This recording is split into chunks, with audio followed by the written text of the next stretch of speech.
Lettre M.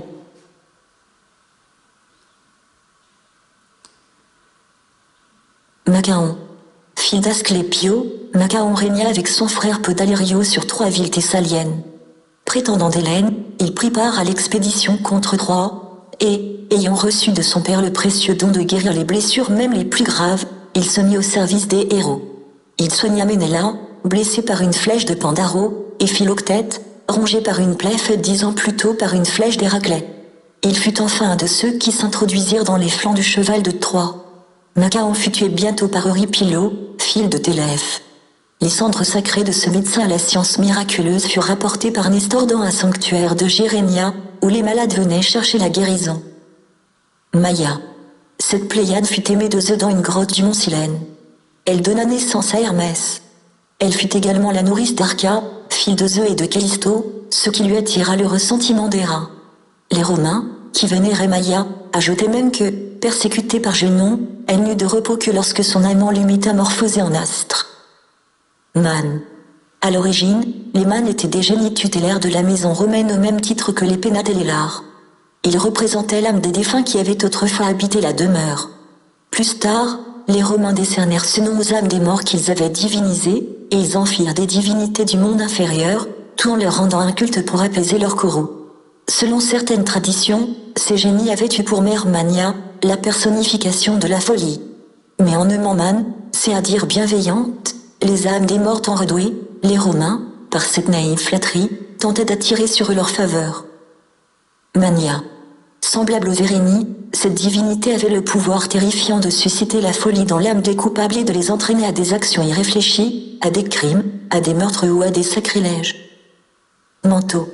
Fille du devin Tirésia, Manto fut capturé par les Épigones au cours de leur expédition contre Thèbes. Ceux-ci l'envoyèrent, avec le butin pillé dans la ville, à Delphes pour remercier Apollon de son aide. Là elle apprit l'art de la divination et devint une sibylle, puis elle quitta la Grèce pour l'Asie mineure, où, devenue l'amante d'Apollon, elle donna le jour au devin Mopso. On raconte aussi que Manto fut séduite par Alcméon, un des Épigones, qui engendra un fils, Amphiloco. Les Romains affirmèrent, de leur côté, que Manto, fille d'Hercule, avait donné naissance à un fils, Ocnute, qui, plus tard, en l'honneur de sa mère, fonda une cité à laquelle il donna le nom de Mantoue. Mariage. Tout mariage, dans l'Antiquité, est placé sous la protection d'un certain nombre de divinités qui veillent particulièrement à la bonne entente des époux et à la fécondité de leur union. Ainsi, il est d'usage que la fiancée, la veille de son mariage, offre en ex-voto aux déesses Artémie et Aphrodite ses jouets, afin d'attirer sur elles leur bienveillance.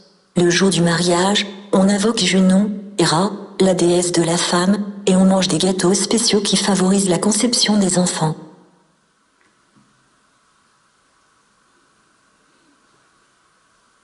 Marica. D'après Virgile, cette nymphe de l'ancienne religion latine passait pour être l'épouse de Faunu et la mère de Latinu, roi du Latium.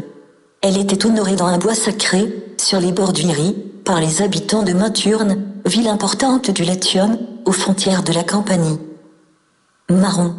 Petit-fils de Dionyso, fils d'Éventet, et prêtre d'Apollon Ismaro en Thrace, Maron offrit à Ulysse du vin très fort, avec lequel le héros parvint à enivrer le cyclope Polyphème, et à le plonger dans le sommeil, avant de lui crever son œil. Maron, en raison de son origine, fait partie du cortège de Dionyso et personnifie l'ivresse, principalement chez les Romains. Marpessa. Fille de Véno, roi d'Étolie, et petite fille d'Arès, Marpessa fut promise par son père à quiconque le vaincrait dans une course de chars. Il stipula, en revanche, que le prétendant vaincu par lui aurait la tête tranchée. Narguant le danger, nombreux furent ceux qui se proposèrent et qui périrent décapités. Un jour, Ida, épris de Marpessa, demanda à son père Poséidon de lui faire présent d'un char enchanté. Il put de la sorte enlever Marpessa. Mais Apollon, amoureux, lui aussi, de la jeune femme, provoqua le héros en duel. Zeus, ayant séparé les combattants, demanda à Marpessa de faire son choix. Sagement, elle élut pour mari le mortel, craignant, à juste titre, que le dieu, trop volage, ne l'abandonnât lorsqu'elle commencerait à vieillir. Aussi, pour les anciens, devait-elle symboliser la prudence raisonnée. Mars. Transposition latine d'Arrée hellénique, associée à Quirinu, ancien dieu sabin de la guerre, Mars est l'un des dieux romains sur lesquels les interprétations des mythographes demeurent le plus sujet à controverse. Certes, il est le dieu de la guerre, les collèges des prêtres saliens, qui l'honoraient, y invoquaient en frappant des boucliers, et Auguste lui éleva un temple, lui accordant le surnom du Thor, le Vengeur. Cependant, l'influence qu'exerce la figure d'Arès sur Mars ne doit pas cacher le caractère beaucoup plus complexe du Mars primitif, vénéré particulièrement par les Sabins et les Osques. Loin d'être un dieu de la destruction, Mars protégeait, au contraire, la végétation et assurait son épanouissement. Une fête lui était consacrée au cours du mois qui porte son nom et où se manifeste l'éclosion des premiers bourgeons et des premières fleurs.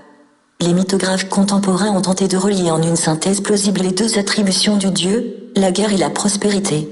Ils ont montré que les fêtes de Mars se déroulent au moment où les armées cessent d'hiverner et où les combats reprennent. Mars serait alors la figure symbolique du réveil de la force et de la vigueur tant dans la nature que dans le cœur des guerriers.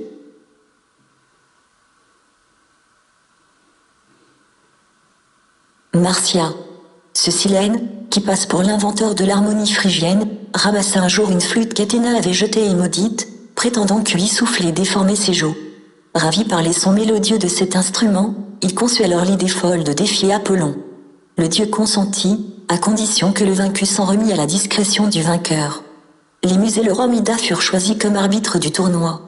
Et, après une lutte serrée, les muses se prononcèrent en faveur d'Apollon, tandis que Mida, de son côté, réservait aux Silènes ses suffrages.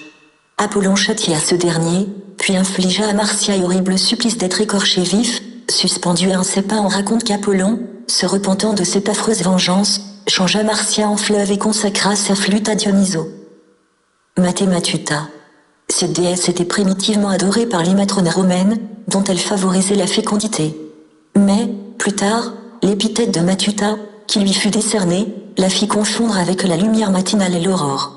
Lorsque les mythes grecs pénétrèrent à Rome, Mathématuta fut, pour des raisons obscures, assimilée à Leucothea, qui, transformée en déesse marine après son suicide, était venue, selon la légende, trouver refuge sur les côtes italiennes. Méandro. Comme tous les fleuves divinisés, Méandro est le fils d'Océan et de Thétis. Il prend sa source en Phrygie et se jette dans la mer Icarienne. Il est le père de Cyanée, la mère de Cono.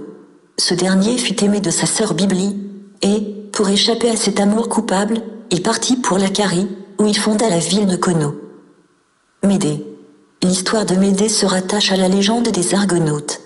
Quand ceux-ci débarquèrent sur le littoral du pont, en Colchide, pour conquérir la toison d'or, ils se heurtèrent à l'hostilité du roi Ariéthée, gardien du précieux trésor.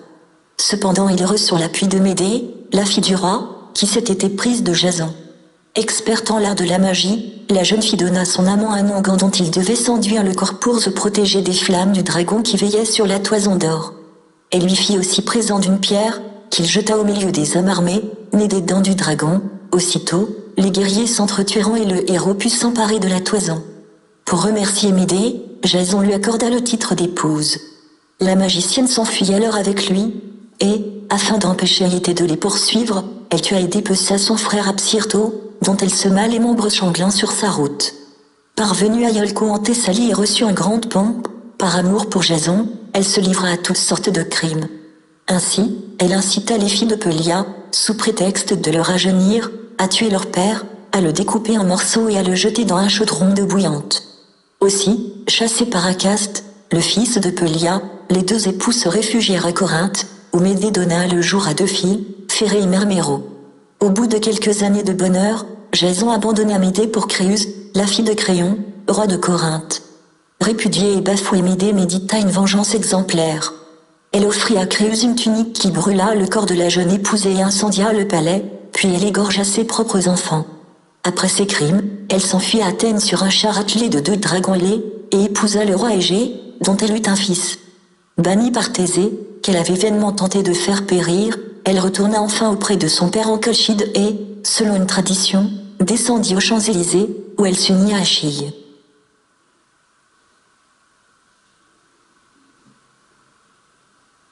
Méduse. La seule des 3 gorgones à n'être pas immortelle, Méduse, se prévalait de la terreur particulière qu'elle inspirait aux mortels, avec sa chevelure formée de serpent, ses dents immenses, les convulsions qui crispaient son visage, et son regard, pétrifiant tous ceux qui s'exposaient à son atteinte. Les mythes abondent à son sujet, ils tentent d'expliquer ses maléfices. Selon les uns, elle aurait été une belle jeune fille, trop fière de sa chevelure. Pour la châtier, Athéna aurait changé cette dernière en un paquet de serpents. Selon d'autres, la même Athéna l'aurait punie de s'être unie à Poséidon en lui imposant une forme affreuse. Sa mort est également le sujet de bien des récits, le plus connu met en scène le héros Persée, qui, sur l'injonction d'Athéna, et avec son aide particulière, trancha la tête de Méduse, prenant bien soin, pour n'être pas figé en pierre, de ne regarder que l'image de la Gorgone, telle qu'elle apparaissait au miroir poli de son bouclier. Du sang qui se répandait naquirent Pégase et Chrysaor, fils de Poséidon, le seul dieu qui n'ait pas craint de se joindre à l'horrible monstre. La tête de Méduse orna l'égide d'Athéna. La déesse, grâce à cet attribut magique, mettait en fuite ses adversaires. Mégara. Le roi de Thèbes, Créon, accorde à Mégara, sa fille, à Héraclès, vainqueur des minions d'Orchomène et de leur roi, Ergino, qui taxait les Thébains d'un lourd tribut. Cette union devait s'achever de façon tragique. Quand Héraclès dut un jour s'absenter pour descendre aux enfers chercher Cerbère, un certain Lycos s'empara de Thèbes, tua Créon et voulut massacrer Mégara et ses enfants afin de pouvoir régner en toute quiétude. À son retour, le héros assassina l'usurpateur, mais Héra le frappa de folie et le poussa à égorger sa femme et ses enfants. Une autre version prétend que Mégara échappa à la tuerie, mais qu'Héraclès, ne pouvant supporter la vue de son épouse qui lui rappelait la mort de ses enfants, la donna en mariage à son neveu Iolao. Mégère. L'une des Érénies, Mégère, la haine, a deux fonctions principales, elle suscite parmi les hommes les querelles armées, les colères et les crimes de la jalousie et de l'envie, aux enfers, elle tourmente, avec ses sœurs Alecto et Tisiphonée, les coupables mortels qu'elle a elle-même incités au meurtre. Mélampou. Petit-fils de Créthée, Mélampou avait acquis un don de divination hors pair en enterrant le corps d'un serpent. Les petits de cet animal que vénéraient les anciens le récompensèrent de ce pieux office en lui léchant, pendant son sommeil, les oreilles. Il s'aperçut, à son réveil, qu'il comprenait le langage des oiseaux, des insectes et de nombreux autres animaux. Il mit ce don au service de son frère Bia, qui, pour obtenir la main de Péro, fille de Nélée, devait ravir à Philacor un troupeau, gardé par un chien féroce qui ne dormait jamais. Le devin se rendit chez Philacor et fut retenu un an prisonnier.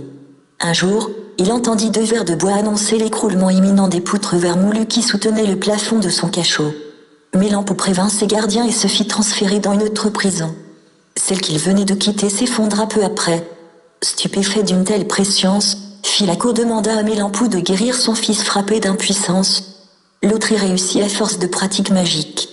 Pour le remercier, Philacor lui fit don de son troupeau et Bia put ainsi obtenir la main de Péro. Mélampou, par la suite, multiplia les prodiges.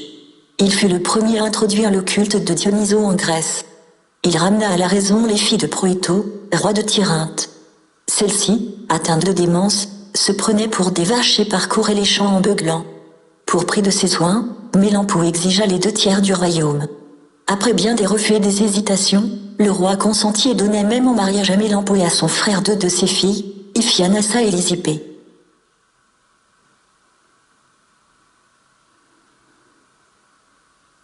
Mélanippe. Hippée, fille du centaure Chiron, fut séduite par Éole, le fils d'Élan, sur le mont Pélion. Elle lui donna une fille, Mélanippe, et obtint de Poséidon d'être placée parmi les étoiles, où elle devint la constellation du cheval. Ainsi, le centaure Chiron ne connut jamais la faute de sa fille. Mélanippe fut séduite elle-même par Poséidon et mise au monde de Phil, Boleto et Éole. On connaît une autre légende dans laquelle elle était la reine des Amazones.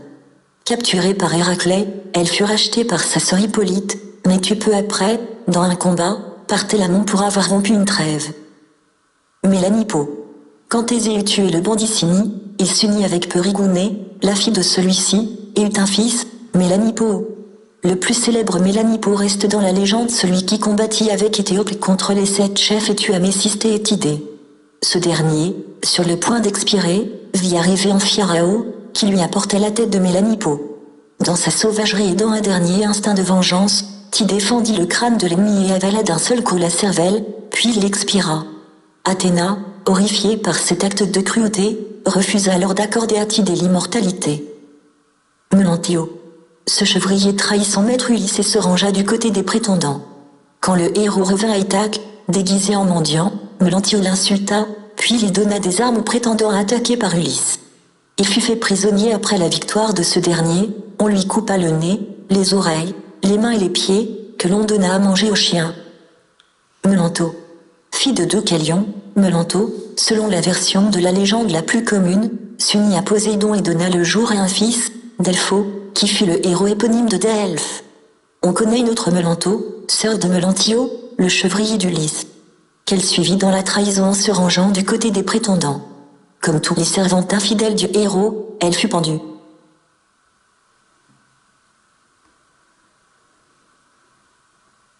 Méléagre. On connaît 2 versions de la légende de Méléagre, l'une dans l'Iliade, que conte Phénix à Achille, l'autre plus tardive.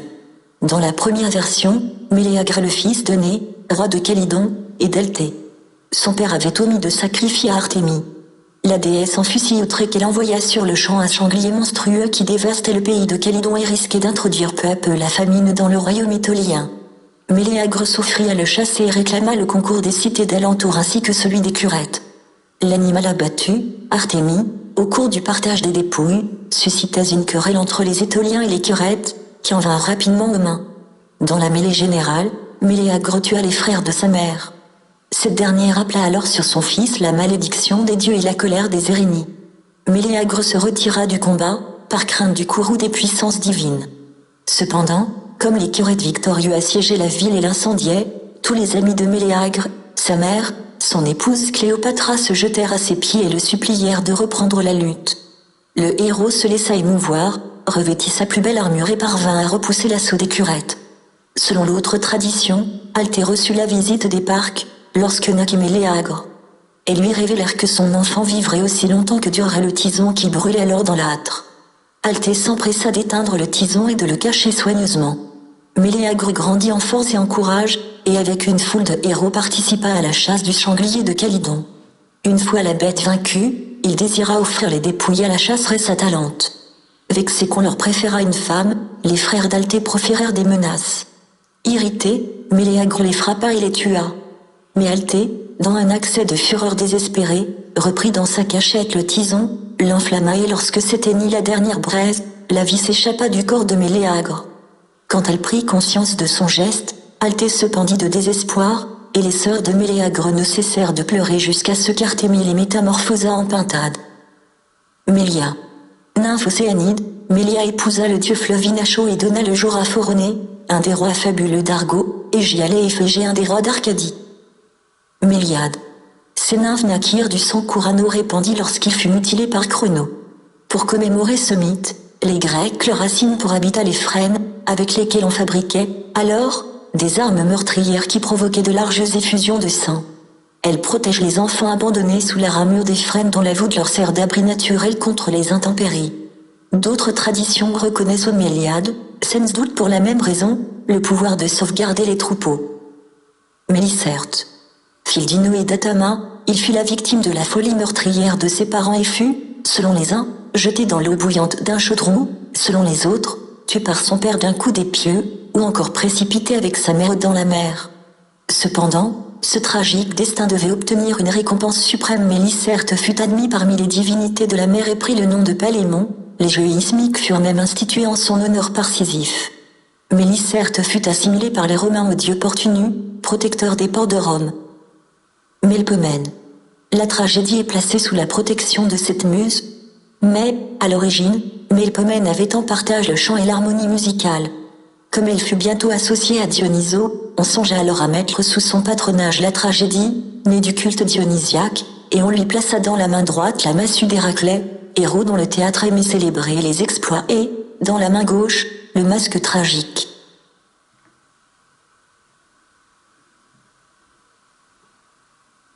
Même nom. Phildéo, l'Aurore, et de Titono, chef d'un contingent d'Éthiopiens à la guerre de Troie, Memnon fut un héros d'une grande valeur et combattit avec courage aux côtés des Troyens contre les Grecs. Grâce à son armure, qui, comme celle d'Achille, avait été forgée par Héphaïsto, il put tuer de nombreux héros grecs et, en particulier, Antiloque, le fils de Nestor. Achille décida de venger la mort de ce compatriote et ami, et engagea contre Memnon un combat singulier. Dans les cieux, Zeus pesa le destin des 2 héros devant Téthie et Éo, leurs mères éplorées. La balance pencha en faveur d'Achille, et le dieu accorda comme consolation l'immortalité à même nom. Le corps du héros fut enterré en grande pompe, tandis qu'apparaissaient dans le ciel des oiseaux, les Memnonides, qui, chaque année, disait-on, visitaient les cendres du héros au bord de l'Hellespont. On raconte aussi que Memnon fut enterré en Égypte, à Thèbes, et que sa statue qui se dressait derrière le temple rendait un son semblable à celui de la lyre quand elle était touchée par les premiers rayons du soleil auroral. Soléo ne se consola pas de la mort de son fils, et elle verse chaque matin des larmes qui se transforment en gouttes de rosée. Minade. Ce mot, qui signifie, au pluriel, les furieuses, désigne les bacchantes. En effet, celle-ci était la proie d'une sorte de folie forcenée lorsqu'elle célébrait les mystères de Dionysos. Ménéla. Comme son frère Agamemnon, ce fils d'Atrée fut mêlé au conflit qui opposait son père à Thyeste. Lorsque les circonstances attribuèrent à ce dernier le trône d'Atrée, il se réfugia à la cour du roi Tyndare de Sparte, qui avait une fille d'une grande beauté, Hélène. Ménéla s'en éprit et l'épousa. Tandis qu'Agamemnon réussissait à reprendre le trône d'Argo, il s'installa sur celui de Sparte que lui avait légué son beau-père en mourant. Il devait vivre heureux avec Hélène, qui lui donna de nombreux enfants, jusqu'au jour où Paris, fille de Priam, roi de Troie, de passage à Sparte, vint le trouver. Ménéla le reçut avec bienveillance, puis dut partir pour offrir un sacrifice. En son absence, Paris séduisit Hélène, l'enleva et, avec elle, gagna Troie. Apprenant la fuite de son épouse, Ménéla convoqua tous les anciens prétendants d'Hélène pour tirer une vengeance exemplaire de cet affront. Ménéla et Ulysse furent envoyés en ambassade à Troie pour réclamer pacifiquement la restitution d'Hélène. Mais devant le refus des ravisseurs, ils se préparèrent à la guerre. La plus grande partie des États grecs manifesta sa solidarité et mit sur pied une armée commune. Pendant la guerre de Troie, qui devait durer 10 ans, Ménéla tua de nombreux Troyens, et Paris aurait péri sous ses coups si Aphrodite ne l'eût protégé. À la mort de Paris, Hélène, ayant épousé Déiphobo, ce fut vers la maison de ce Troyen que Ménéla se dirigea lorsqu'il put mettre la ville à feu et à sang. Déiphobo périt de sa main. La rencontre d'Hélène et de Ménéla, après tant d'années d'absence, fut dramatique. Mais, ébloui par sa beauté, le héros pardonna à sa jeune femme, et la réconciliation entre les époux fut totale. Après un voyage de retour mouvementé, qui dura 8 ans, parce que Ménéla dans ses joies avait négligé de sacrifier aux dieux, il vécut à Sparte longtemps encore avec son épouse, au milieu de la prospérité et du bonheur. À sa mort, il fut transporté par les dieux jusqu'aux lointaines contrées de la félicité éternelle, les Champs-Élysées.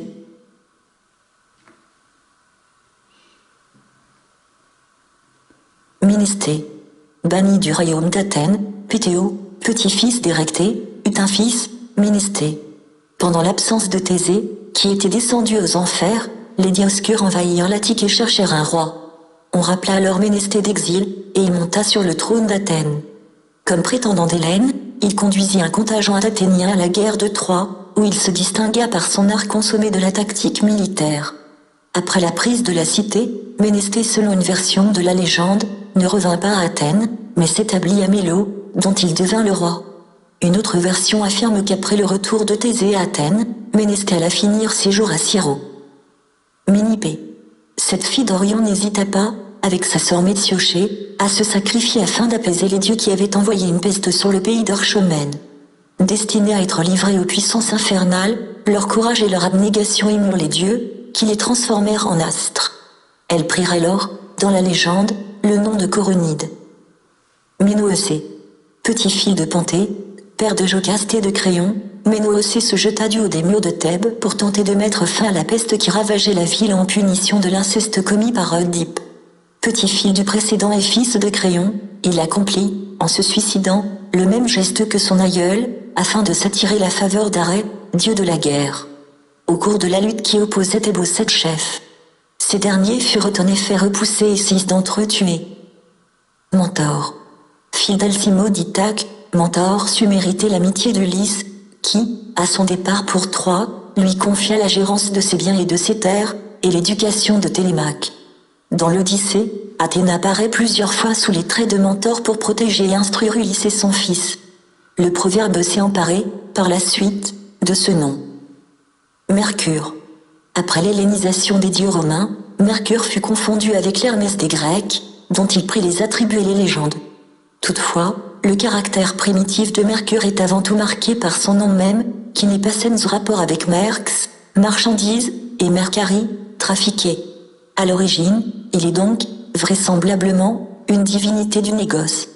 Cependant, aucune légende romaine ne se rattache à lui, il apparaît seulement dans l'Amphitryon de Plaute et joue le rôle d'entremetteur au service des aventures amoureuses de Jupiter. Enfin, les Romains lui accordent parfois la paternité des dieux Lars, protecteur des chemins et des Vendres, fondateur d'une cité arcadienne au pied du mont Palatin.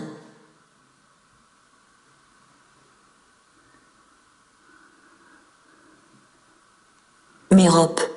Fille du roi Cypselo, Mérope avait épousé un des Héraclides, Cresphontais, roi de Messénie, mais celui-ci fut tué, lui et ses filles, par un autre Héraclide, Polyphontais, qui s'appropria le royaume et força Mérope à l'épouser. Cependant, la jeune femme avait réussi à sauver un de ses fils, Épito, et à l'éloigner. Polyphontais le suit et fit tout son possible pour retrouver l'enfant et le tuer, afin de ne pas être plus tard détrôné par cet héritier légitime. Un jour, Épito, qui avait atteint l'âge d'homme, vint à la cour du roi usurpateur sous le nom de Téléphontais et prétendit qu'il avait tué Épito. Polyphontais, méfiant, le garda à sa cour afin de vérifier ses dires, tandis que Mérope, qui avait appris que son fils avait disparu, était persuadée que l'étranger avait dit vrai. Une nuit, elle s'introduisit dans la chambre du faux Téléphontais pour le tuer, mais elle apprit, au dernier moment, d'un serviteur que ce Téléphontais n'était autre que son fils. Alors Mérope, en plein accord avec Épito, joua la comédie de la mère éplorée qui vient de perdre son fils et qui se soumet à son sort. Polyphontais félicita donc le faux Téléphontais et lui demanda de présider un sacrifice. Se servant du poignard du sacrificateur Téléphontais, Épito assassina son beau-père et se fit reconnaître comme roi. Cette pléiade du même nom, qui fut la seule à ne pas épouser un dieu mais un mortel. Sisyphe donna le jour à un fils, Glauco, père de Bellérophon. Honteuse de cette union, elle refusa de briller dans le ciel, lorsqu'elle fut métamorphosée par Zeus en astre, elle est, en effet, la moins éclatante des étoiles. On connaît une autre Mérope, fille du roi Enochion. Métamorphose. Signe de la présence des dieux, la métamorphose apparaît dans la mythologie comme la péripétie essentielle ou la conclusion d'une légende. Ceux qui en sont l'objet échappent ainsi soit aux poursuites amoureuses des dieux ou des hommes, soit aux courroux d'ennemis mortels ou immortels. Ils peuvent emprunter toutes les formes possibles, animales, végétales et même minérales. Ainsi, Daphné, sur le point d'être rejointe par Apollon, qui l'aimait, se changea en laurier. De même, la nymphe Aréthuse, pour laquelle le dieu fleuve Alphée éprouvait une profonde passion, fut transformée en fontaine, grâce au concours d'Artémis. Il arrive aussi que les dieux, pour mieux tromper celles qu'ils veulent séduire, ou pour déjouer leur ruse, empruntent des formes animales, c'est sous l'apparence d'un taureau que Zeus enlève Europe, et sous celle d'un cygne qu'il s'unit à l'aide à changer en oie. Parfois, la métamorphose est l'expression brutale et saines appels de la colère et de la punition des dieux, leurs victimes sont le plus souvent métamorphosées en statues, et condamnées ainsi à l'immobilité pour l'éternité.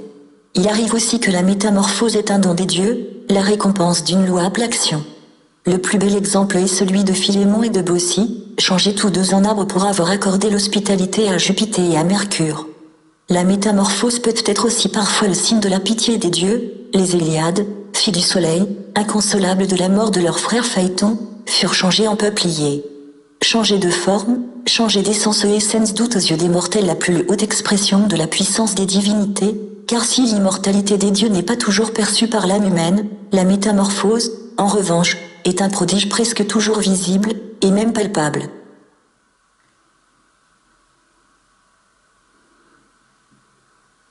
Métanire.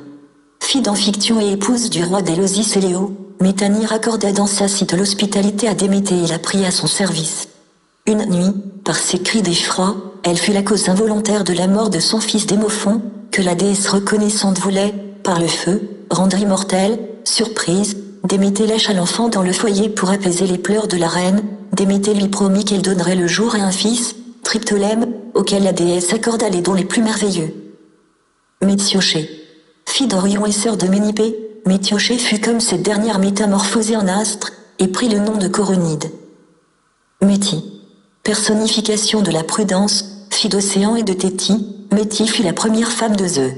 Magicienne, elle lui offrit une potion magique qui, bue par Crono, obligea le titan à restituer ses enfants.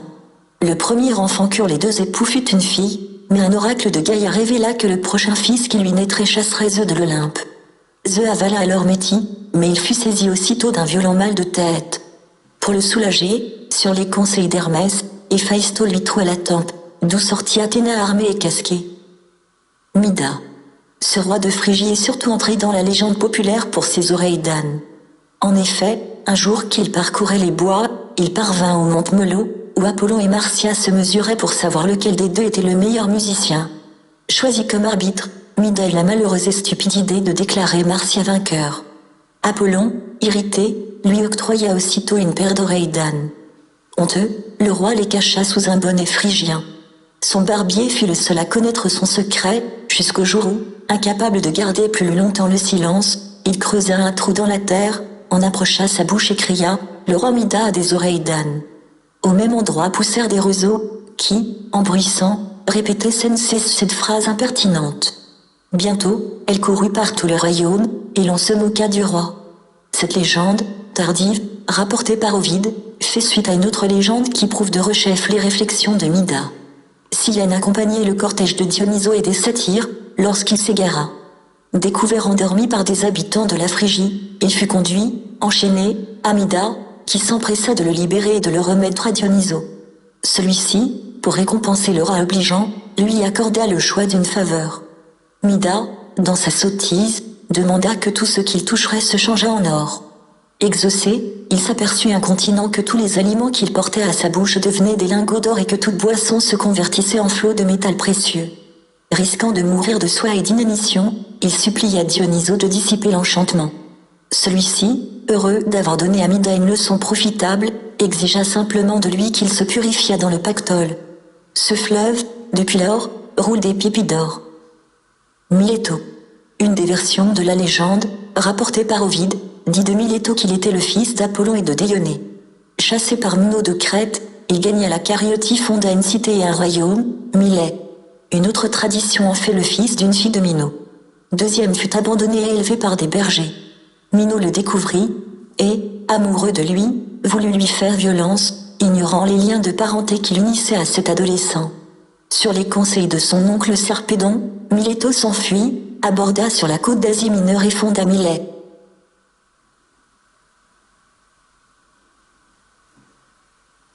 Milon de Crotone. Comme Giga et tant d'autres héros, Milon de Crotone appartient moins à la mythologie qu'à la tradition des légendes populaires. Il fut, vers la fin du 5e siècle avant JC, un des plus grands athlètes de toute la Grèce. Vainqueur dans tous les Jeux olympiques et pythiques pendant plusieurs années, il se livra également à des exploits inattendus, dont plusieurs égalent ceux d'Héraclès. Il porta dans ses bras un bœuf vivant, parcourant dans toute sa longueur le stade d'Olympie. Non compte d'avoir ainsi affirmé sa supériorité sur ses concurrents, il tua l'animal à coups de poing et le dévora tout entier dans l'espace d'une seule journée. Mais il finit par trop présumer de ses forces. Un jour qu'il avait entrepris d'abattre un chêne en le fendant par le milieu, ses mains restèrent coincées entre les deux parties de l'arbre qui s'étaient rejointes, et Milon, immobilisé définitivement, fut dévoré par les loups. Minerve. Cette très ancienne divinité romaine, d'origine étrusque, était associée à Junon et à Jupiter au sein de la triade capitolienne, à Rome. Elle représentait la pensée élevée, les lettres, les arts et la musique, la sagesse et l'intelligence, tout image allégorique dont on trouve maints exemples dans la religion romaine. Elle se confondit avec Athéna des Grecs, et il fut très vite impossible de distinguer les caractères proprement romains de ses attributs. Mino. Fils de Zeus et d'Europe, Mino succéda à Astérion sur le trône de Crète. Dès le commencement de son règne, il s'attira la vengeance et la colère de Poséidon en refusant de lui sacrifier un taureau. Pasiphée, l'épouse du roi, s'éprit de l'animal et enfanta un monstre, le Minotaure. Mino délaissa cette femme impie et se livra sans retenue à d'innombrables aventures amoureuses. On dit, à ce propos, que pour se venger des infidélités répétées de son mari, Pasiphée jetait un sort sur la couche du roi, d'où sortirent des scorpions et des serpents qui tuèrent toutes les maîtresses de Mino. Son règne fut marqué principalement par l'assassinat d'un de ses fils Androgée. Afin de ne pas laisser le meurtre impuni, Mino fit la guerre aux Athéniens, et il exigea 2 attributs annuels de cette jeune gens et de cette jeune fille, qui étaient livrés au Minotaure et dévorés. Thésée réussit à s'introduire dans le labyrinthe et à tuer le monstre. Puis il enleva Ariane, l'une des filles du roi, qui l'avait aidé dans son entreprise. Dès lors les malheurs accablèrent Mino. Il apprit en effet que Dédale avait sans doute favorisé les amours monstrueuses de Pasiphae et le fit jeter en prison, mais l'architecte réussit à s'évader. Le roi leva donc une armée et se mit à sa poursuite. Parvenu en Sicile chez le roi Cocallo, il fut jeté traîtreusement dans une bassine d'eau bouillante. Malgré sa tragique existence, Minot passait, dans l'Antiquité, pour un roi sage et un législateur remarquable. On disait aussi qu'il conversait fréquemment avec Zeus dans une grotte sacrée et qu'il tirait de ses dialogues avec le dieu les meilleurs enseignements pour la conduite des affaires de ses États. Aussi, en raison de son esprit d'équité, il siégea aux côtés de son frère Adamante et d'Éaque au tribunal des enfers. Minotaure. Monstre hideux, au corps d'homme et à la tête de taureau, le Minotaure naquit de l'amour irrésistible et contre nature de la reine de Crète Pasiphae pour un taureau blanc que le roi Minot, son époux, avait refusé de sacrifier à Poséidon. Épouvanté par cette naissance, le roi voulut en cacher la nouvelle à ses sujets, et il fit construire par Dédale un palais aux nombreux couloirs, aux salanches vitrées, qui se croisaient sans cesse, et il ordonna qu'on y enfermât le Minotaure. On nourrissait ce monstre de chair humaine, fourni en particulier par le tribut annuel de 7 jeunes gens et de 7 jeunes filles d'Athènes. Thésée, avec le concours d'Ariane, tua le Minotaure.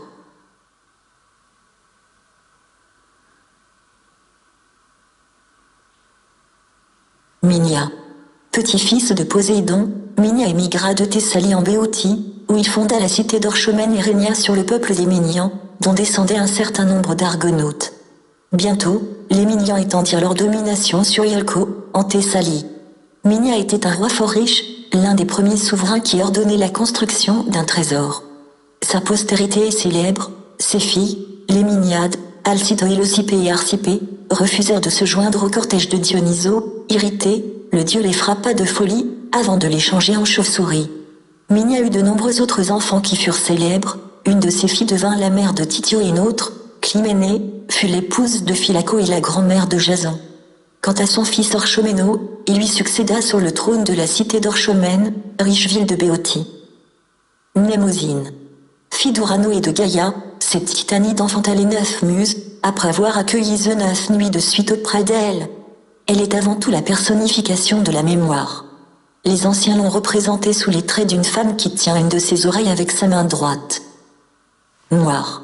Assimilées par les Romains au parc, les Moires sont 3 sœurs, Cloto, Lachésie et Atropos. Filles de Zeus et de Thémie, voire de la nuit, elles ne constituaient, primitivement, qu'une seule divinité. Leur apparition dans le culte grec est aussi ancienne que le début de la religion et des mythes. Elles demeurent dans un palais voisin de l'Olympe. Elles veillent au déroulement de la vie de chaque homme. Clotophile, et sa quenouille, qui tourne, symbolise le cours de l'existence. Lachésie dispense le sort réservé à chacun. Quant à Atropos, elle tranche, sans jamais se laisser fléchir, le fil de la vie. Molosso. Après la prise de Troie, Andromaque échut comme captive à Néoptolème et lui donna plusieurs fils, dont Molosso. Ce nouveau-né fut exposé par sa mère, mais bientôt recueilli et reconnu par son père, qui, entre-temps, avait épousé Hermione.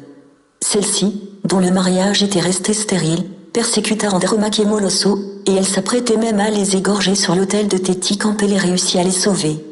Thétis ordonna alors à Andromaque et à Molosso de partir pour l'Épire, où Andromaque épousait Léno, le roi du pays, auquel succéda, peu après, Molosso, donnant son nom au peuple des Molosses.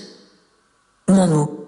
Personnification de la critique et des sarcasmes et inséparable compagnon de Como, dieu des festins, Momo était adorée depuis la plus haute antiquité, puisqu'Hésiode la mentionne et la fait naître de la nuit. Elle est héroïne de plusieurs légendes, dont la plus célèbre la montre raillant l'être humain formé par Vulcain, qui n'avait pas laissé à la poitrine de sa créature une petite ouverture afin qu'on pût y lire ses pensées secrètes. Moneta. Au moment du partage du monde par des dieux. Junon reçut l'empire des richesses. Lui attribuant le surnom de Moneta et l'office de protéger les transactions commerciales, les Romains lui élevèrent un temple où l'on frappait les monnaies.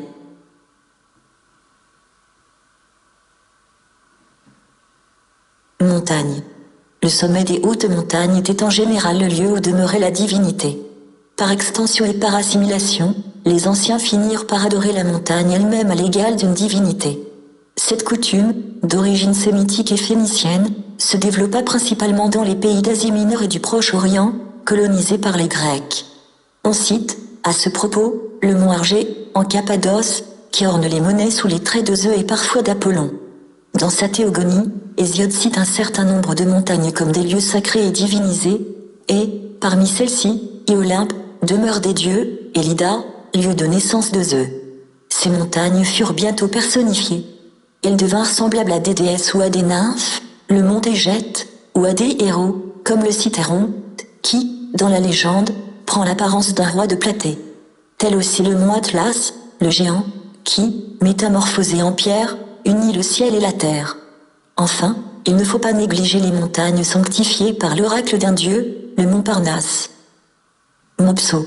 Fille d'Ampyxé de la nymphe Chlorie, ce Lapith, l'un des plus célèbres devins de la mythologie grecque, mit ses dons au service des Argonautes et des chasseurs du sanglier de Calydon. En Libye, il fut piqué par un serpent, né du sang qui avait coulé de la tête tranchée de Méduse, il mourut en quelques instants. Les Argonautes l'enterrèrent avec tous les honneurs funèbres. On connaît un autre Mopso, fille d'Apollon et de Manto, la fille de Tirésia.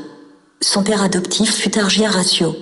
Fondateur de Colophon, Mopso entra dans cette ville en compétition avec un autre devin, Calcha, de retour de Troie. Par 2 fois, Mopso eut raison de la science de son concurrent, qui, de honte, se tua. Après cette victoire, Mopso et Amphilochos, qui avait lui aussi des dons de prophétie, fondèrent la ville de Malo, en Cilicie. Resté un moment seul souverain, Mopso vit revenir Amphilochos, qui réclama sa part du royaume. Un combat singulier s'engagea entre les 2 héros et se termina par la mort de l'un et de l'autre. Morphée. L'un des nombreux fils d'Hypno, Morphée, est un dieu ailé qui parcourt la terre et touche les mortels d'une fleur de pavot pour les endormir. De plus, il suscite les songes en prenant l'apparence des êtres humains. C'est à ce titre qu'il intervient dans les légendes, en particulier dans celle d'Alcyone, à qui il apparaît sous les traits de son époux Céix, noyé au cours d'un naufrage. Mort. Dans les religions des Grecs et des Romains, la mort est rarement personnifiée. Certes, on connaît Perséphone et Hadès, qui règnent sur le territoire des morts, mais ni l'un ni l'autre, malgré leur caractère farouche et implacable, ne s'identifie réellement avec la mort. Même le dieu Thanatos n'est pas celui qui a la mort, mais celui qui donne la mort. En fait, la mort, dans l'esprit des anciens, est une idée abstraite, le sentiment de l'inconnu. On connaît ses serviteurs, Apollon, Artémie et leurs flèches empoisonnées, mais de la mort même, il n'y a point d'image, point de représentation allégorique. Le culte aussi minutieux des morts chez les Grecs et chez les Romains, sous forme d'offrande, est un hommage nécessaire rendu aux âmes qui ont franchi les limites du connu et qui sont ainsi entrées en communication directe avec les divinités. Cependant, ce culte n'est pas l'expression d'une vénération craintive envers une divinité qui aurait pour nom la mort.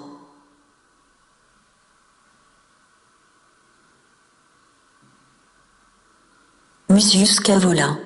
Ayant décidé de tuer le roi étrusque Porséna, qui assiégeait Rome, le Romain Mucius se glissa un jour dans le camp ennemi, mais il se trompa de personne et tua un des officiers du roi. Arrêté aussitôt et conduit devant Porséna, il plaça sa main droite sur un brasero apporté là pour un sacrifice et la laissa se consumer sans rien dire, pour bien montrer aux ennemis qu'un Romain n'a peur de rien. Séduit par cet acte de courage, Porséna rendit la liberté à Mucius. Ce dernier, avant de partir, avertit Porséna que 300 autres Romains étaient prêts à l'assassiner. Effrayé, le roi demanda alors la paix et leva le siège. Vénéré comme un héros, Mucius, qui avait perdu la main droite dans cette aventure, mérita le surnom de Scaevola, le gaucher. Musée.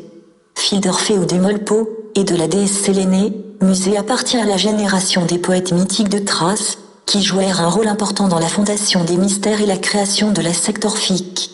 On attribuait à Musée divers ouvrages sur les dieux, l'initiation mystique et l'invention de nouvelles formules de purification. On disait qu'Héraclès s'était adressé à lui pour se faire admettre, à Éleusis, au nombre des initiés au mystère. Muses. Selon Homère, les muses étaient les déesses qui inspiraient les chants. Au 8e siècle, cependant, elles ne possédaient pas encore d'attributions très précises. En revanche, un siècle plus tard, leurs caractères sont, dans la théogonie d'Hésiode, plus nettement définis. Fille de Zeus et de Mnémosyne, la mémoire, au nombre de 9 après avoir été primitivement 3, elle préside aux différentes formes de la poésie. À Clélio revient l'histoire, à Euterpe la poésie lyrique, à Thalie on attribue la comédie, à Melpomène la tragédie, Terpsichore inspire la danse, Erato la poésie érotique, Polymnie, à Uranie on accorde l'astronomie et à Calliope, la poésie épique. Leur cortège est précédé par Apollon, qui reçoit, en cette occasion, le surnom de Musagète. Leurs demeures sont multiples et correspondent le plus souvent à des lieux de culte ou à des légendes. Elles habitent Olympe et distraient les dieux de leur chant, mais elles ont sur la terre des lieux de prédilection comme le mont Pierrot, en souvenir des 9 filles du roi de Macédoine Pierrot, qui voulurent rivaliser avec elles et qui furent, en punition, changées en pie par Apollon. Les poètes venaient également chercher l'inspiration sur le mont Hélicon et auprès des fontaines sacrées d'Aganipée et d'Hippocrène, où, dit la légende, séjournaient parfois les muses. Celles-ci furent identifiées par les Romains avec les Camènes. Myrmidon. Ce peuple de Phtiocydes, en Thessalie, était appelé de la sorte en l'honneur du roi Myrmidon, dont la mère, Euryméduse, fut séduite par Zeus. Mais une autre tradition, plus connue et plus ornée, rapporte une légende qui explique l'étymologie du mot grec Myrmidon, en grec, murmeke, fourmi. Autrefois, sur l'île d'Égine, régnait le roi Éaque, fils de Zeus et d'Égine, Héra, qui supportait mal les infidélités de son époux, voulut punir le fils adultérin de celui-ci. Elle dépêcha sur son royaume une peste qui en fit périr tous les habitants. Affolé, Éaque, se voyant roi privé de sujets, courut au temple de Zeus, son père, et le supplia de repeupler son île. Le même soir, il rêva que des fourmis étaient changées en créatures humaines. Le lendemain matin, son fils Télamon vint le réveiller et lui montra au loin une multitude armée qui s'approchait de son palais. Toutes les fourmis de l'île avaient, en effet, été transformées en guerriers. Commandés par Péleu, fils d'Éaque, les Myrmidons émigrèrent en Thessalie, et, sous la conduite d'Achille, se comportèrent avec bravoure durant le siège de Troie.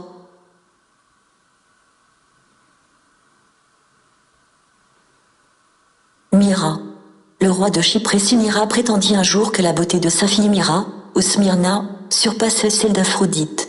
La déesse se vengea de cette insulte. Myra conçut en effet un amour incestueux pour son père et, une nuit, se glissa dans sa couche. Myra engendra ainsi un fils, qui était également son petit-fils, le célèbre Adonis. Réalisant son crime, le roi chassa sa fille de son palais. Parvenue au sommet d'une colline, la malheureuse jeune femme fut changée en arbre à myrrhe, par Aphrodite, qui, prise de pitié, recueillit Adonis. Myrtilo.